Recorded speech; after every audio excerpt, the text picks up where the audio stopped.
Sud Radio, les vraies voix qui font bouger la France. Jean-Marie Bordry, Denis Jacquet, les voix des entrepreneurs. Je serai content quand tu seras mort, vieille canaille. Une belle manière d'accueillir les voix des entrepreneurs, hein. C'est choisi par Denis Jacquet aujourd'hui. Bonsoir à vous, Denis Jacquet. Bonsoir. Vous avez choisi cette Vieille chanson. Canaille. Tout le monde aime cette chanson. Pourquoi parler de Vieille Canaille alors qu'on parle du futur et de l'intelligence artificielle ce soir? Dites-moi ça. En fait, c'était juste un réflexe de sale gosse pour dire que comme nos gouvernements européens sont en train de tuer nos entreprises, nous entrepreneurs, on dit ils seront contents quand nous serons morts, nous les vieilles canailles. Effectivement. Retrouvons-nous ce soir, en tout cas, entre Vieilles Canailles. Nous allons vous parler de ce qui aurait dû être de la science-fiction, mais qui se passe aujourd'hui, l'intelligence artificielle, et de toutes les possibilités miraculeuses qui seront ouvertes grâce à l'intelligence artificielle. Demain, nous sommes avec Vanessa Pérez, comme plusieurs fois par mois sur Sud Radio. Bonsoir à vous, Vanessa. Vous nous présenterez deux entreprises, deux de vos coups de cœur, justement. Et puis nous sommes avec notre grand témoin qu'on accueille tout de suite avec plaisir, Luc Julia. Bonsoir à vous. Bonsoir. Et bienvenue sur Sud Radio. Vous êtes l'un des plus grands spécialistes français de l'intelligence artificielle. Vous êtes aujourd'hui le vice-président innovation de Samsung.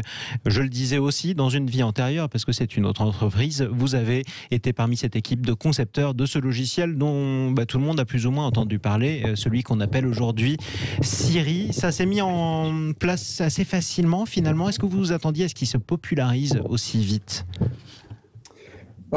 Aussi vite, je ne sais pas si c'est vraiment ce qu'on peut dire, parce qu'on l'a conçu en 1997 et c'est sorti en 2011. C'est vrai. Donc ça a mis quand même 14 ans. Oui, ça a mis beaucoup de temps. Ça a mis un petit peu de temps. Mais une fois que c'est sorti, effectivement, on avait compris que ça allait être une sorte de traînée de poudre relativement rapidement. Et on a eu 300 millions d'utilisateurs la première année. Donc effectivement, ça, c'était pas trop mal. Succès fracassant, effectivement. Denis Jacquet. D'abord, on ne se connaît pas avec Luc Julia, ce qui est assez rare dans mes invités, donc c'est une très belle rencontre et je suis très heureux que Luc soit là parce que ça fait partie des gens qui n'ont pas un discours de salon mais un discours très pratique, qui disent ce qu'ils pensent, c'est un vrai bonheur, et puis surtout qui savent de quoi ils parlent et je pense que Luc est vraiment l'exemple vivant de ce qu'une intelligence non artificielle peut déjà produire de fantastique, donc on est très heureux de vous avoir et demain matin, mon bonheur est complet puisque vous avez dû vous croiser, je pense peut-être à l'époque chez Apple, je passe ma matinée en visio demain avec Kei Fu Lee, donc je pense que vous avez dû peut-être croiser à l'époque ou après son passage chez Apple et avec Marco Landi qui était le patron d'Apple, qui a été l'artisan du retour de Steve Jobs chez Apple. Donc mes 24 prochaines heures sont juste extraordinaires. Alors, je ne veux pas prendre trop de temps. Luc, j'ai une question que je n'avais pas prévu de vous poser, mais que j'ai envie de vous poser. Est-ce que le développement technologique aujourd'hui, est-ce que ça devrait être au service d'une vision ? Utilisons un gros mot, est-ce qu'on devrait y mettre une éthique ou est-ce qu'il faut laisser les chercheurs chercher, les applications se faire et la vie faire son chemin ? Je pense que les chercheurs cherchent et trouvent des trucs et je pense qu'ils ont eux-mêmes des éthiques personnelles. Et de toute façon, quoi qu'il arrive, quand on est un chercheur, quand on est quelqu'un qui est à la marge, qui est on the edge, comme on dit, on est toujours à la limite de quelque chose. Et donc, des fois, on comprend ce qui va se passer, des fois, on ne comprend pas forcément ce qui va se passer, mais il faut toujours expliquer ce qu'on fait et expliquer quels sont les potentiels dangers quand on les découvre. On ne les découvre pas forcément au départ, mais dès qu'on les voit, il faut, alors ça c'est mon éthique personnelle, il faut, je pense, les mettre sur le devant de la scène. Donc, on cherche, et puis des fois, on trouve des trucs qui sont pas très cool, donc au lieu de les mettre sous le tapis, on dit on a trouvé quelque chose qui peut être dangereux, quelque chose qui peut être extraordinaire, ça dépend comment on l'utilise, mais à la fin, comme j'aime bien dire, pour les intelligences artificielles, ce sont des outils dont on a le manche, c'est comme un marteau dont on tient le manche, et c'est nous qui décidons comment on va l'utiliser. Donc, et du coup, Luc, est-ce que c'est une question que vous... Bien sûr. Est-ce que c'est une question, je ne sais pas, récemment, je n'ai pas besoin d'exemples et surtout pas de confidentiel parce que vous travaillez chez Samsung, mais c'est des questions que vous avez souvent dans votre vie professionnelle du coup ? Bien sûr, en ce moment, je peux vous dire un truc qui, moi, m'embête depuis quelques années maintenant.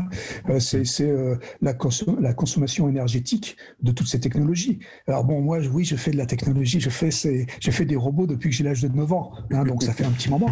Mais je me rends bien compte que tous les bénéfices que peut nous apporter la technologie, il y a aussi la face cachée que moi, j'avais peut-être pas compris il y a encore quelques années, que je comprends de plus en plus et qui m'embête de plus en plus. Donc oui, j'ai des problèmes tous les jours. Je me demande si ça vaut vraiment le coup de développer ce qu'on est en train de développer, si on est en train en même temps de tuer la planète. Et ce genre de questions, vous avez commencé de manière prégnante à vous les poser à quelle époque à peu près? Parce que effectivement, vous l'avez dit, depuis que vous êtes enfant, vous concevez des robots, mais l'impact écologique de ce qu'on peut créer et populariser, c'est devenu important pour vous à partir de quand à peu près?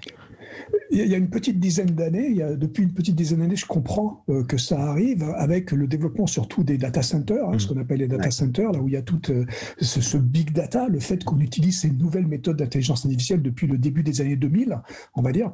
C'est là où je commence à comprendre que il y a un impact important des outils eux-mêmes qui font que la vie est meilleure pour plein de choses.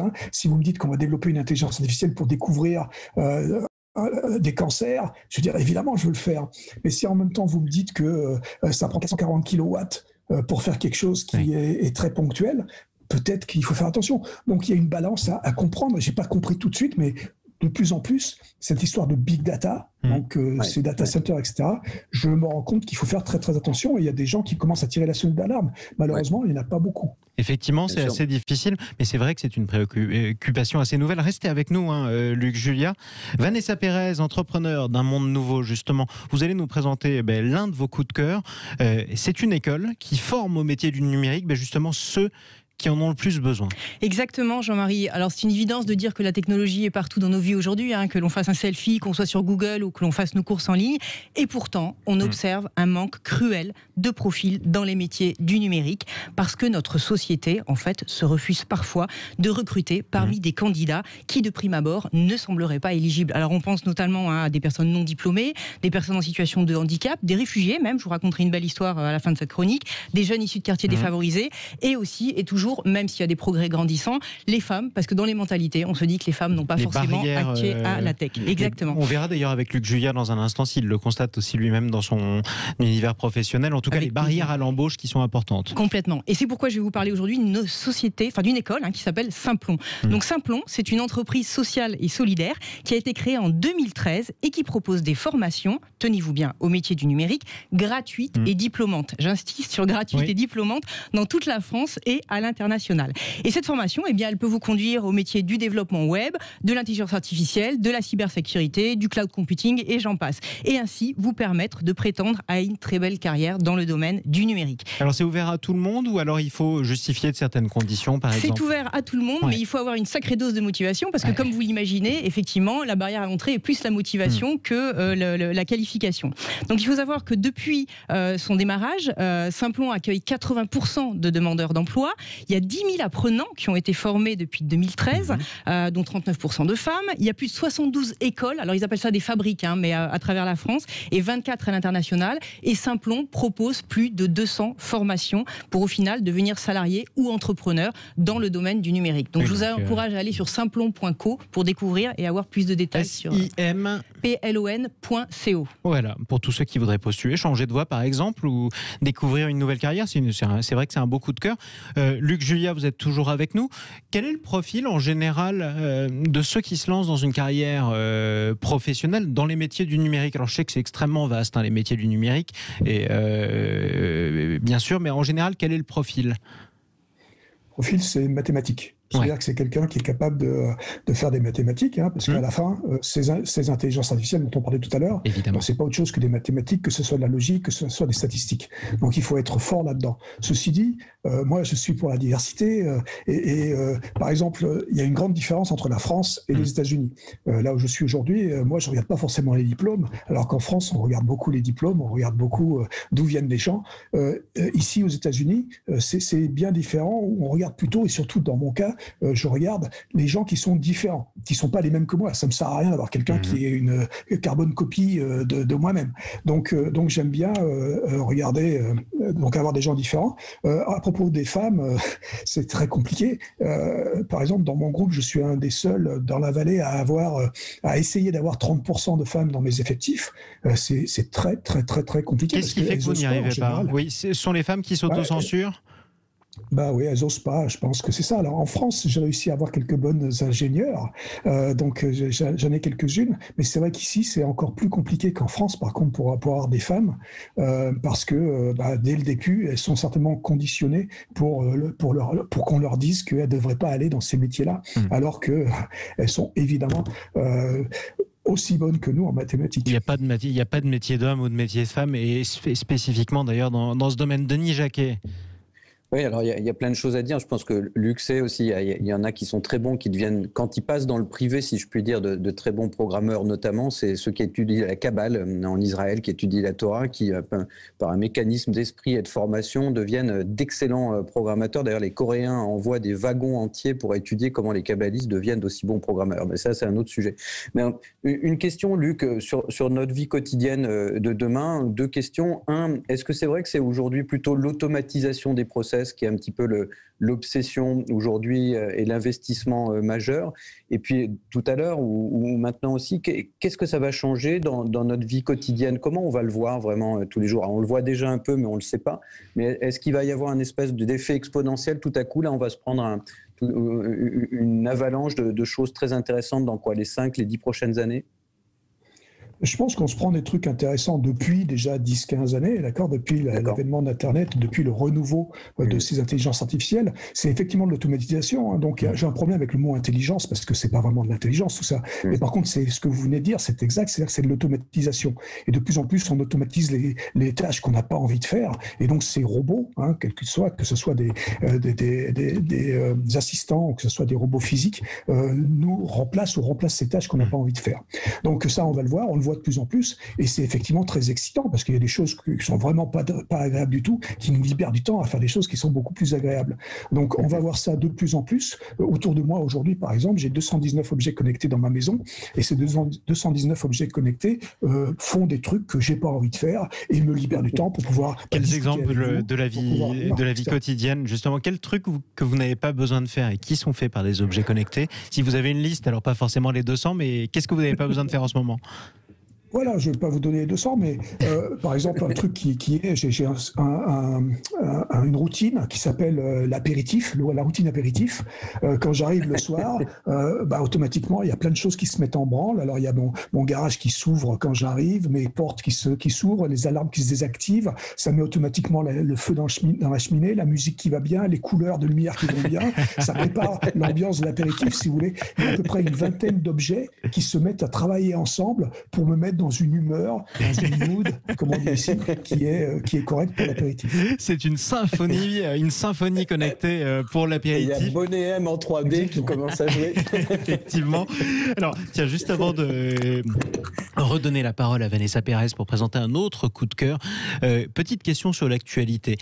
On est confronté depuis presque un an, d'ailleurs, on sera peut-être encore reconfiné, à une pandémie qui nous a fait changer toutes nos habitudes sans forcément passer par la technologie. Est-ce que ça vous a fait vous poser des questions sur ce dont nous aurions besoin demain, auxquels vous n'auriez pas pensé avant la pandémie? Luc Julia.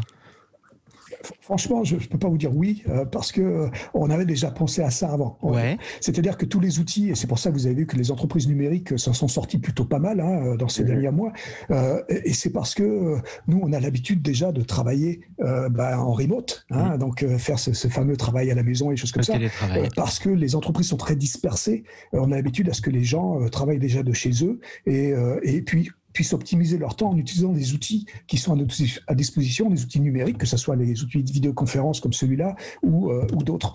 Donc en fait, ça a juste justifié, ça a juste confirmé que ce qu'on préparait depuis des années pour ces interactions qui ne sont pas forcément très sociales. C'est pour ça que, par exemple, quand on parle des réseaux sociaux, moi ça me fait marrer parce que les réseaux sociaux sont complètement asociaux déjà. Mais la vérité, c'est qu'on avait déjà préparé ces outils pour être prêts à faire des choses quand on n'est pas forcément tous ensemble dans une pièce. Et ça, on a eu la confirmation dans les mois qui viennent. Vous aviez raison avant qu'on ait besoin de le reconnaître. Effectivement, Vanessa Pérez, entrepreneur d'un monde nouveau, justement, vous nous présentez un deuxième coup de cœur qui va vous parler, Luc Julia, puisque vous concevez des robots depuis que vous êtes enfant. Là, Vanessa, vous nous parlez d'un robot compagnon pour les pensionnaires d'EHPAD. Notamment. Exactement. Alors, il est made in France, il est conçu à Roubaix et il est fabriqué en Bretagne. Alors, c'est quoi un robot compagnon ? Eh bien, c'est un robot qui s'adresse aux personnes âgées, qu'elles soient effectivement, comme vous l'avez dit, en EHPAD ou à domicile, et qui a pour principale fonction de rompre l'isolement, parce qu'on l'a vu, l'isolement a causé de graves dégâts, en proposant des jeux, de l'animation et bien entendu une assistance médicale. Et ce robot, il s'appelle Cutie, C-U-T-I-I, je le dis parce que c'est important aussi, Cutie comme mignon, effectivement. Il a été créé en 2016 par la start-up CareClever, qui est dirigée par Antoine Bataille. Donc il est très mignon, effectivement, il a des grands yeux qui le rendent très très sympathique. Il est télescopique pour pouvoir s'en servir debout ou assis. On interagit avec lui en lui donnant un ordre. Alors c'est quoi comme interaction, par exemple, Cutie, mets-moi la télévision. Ouais. Cutie, j'aimerais faire ma petite gym. Cutie, j'ai besoin d'appeler ma famille. Cutie, est-ce qu'on peut faire des activités ludiques? C'est comme Siri, en fait, c'est presque le même principe. Je vais peut-être pas le dire devant Luc Julien, mais c'est à peu près le même principe, exactement. Et donc il faut vraiment retenir son nom parce qu'il était au show mondial de Las Vegas qui a eu lieu en virtuel cette année, qui s'appelle le Consumer Electronic Show. Et donc là aujourd'hui, Antoine Bataille a équipé une 30aine de résidences en France et s'apprête à envahir le marché américain. Donc Cutie. Est-ce que vous êtes séduit par l'idée même de Cutie, Luc Julia? Oui, je pense que ce qui est très important, vous avez dit, bon, c'est la suite de Siri, c'est une suite multimodale. Ça veut dire quoi? Ça veut dire que Siri, c'était que la voix. Là, maintenant, on va pouvoir commencer à ajouter d'autres signaux. Donc, Cutie, il a effectivement des grands yeux, il a effectivement, on peut le toucher, d'accord? Et ça, c'est très, très important de passer à une étape supplémentaire, qui est l'étape d'avoir des interactions multimodales en utilisant tous nos sens, et pas seulement la voix. Le regard, le toucher, pourquoi pas la vue, l'odorat, pourquoi pas un jour que Cutie, s'il nous envoie un peu des odeurs, ça peut être intéressant aussi. Donc on peut imaginer très bien ça dans l'avenir, et je pense que c'est très très important de développer ça, surtout pour les gens qui sont en situation, effectivement, que ce soit d'isolement, mais aussi les Alzheimer, par exemple. C'est très important de garder cette interaction, parce que nous, on n'a pas forcément la patience de temps en temps de le faire nous-mêmes. Et c'est important de maintenir la santé cognitive, notamment des personnes âgées dépendantes. Denis Jacquet.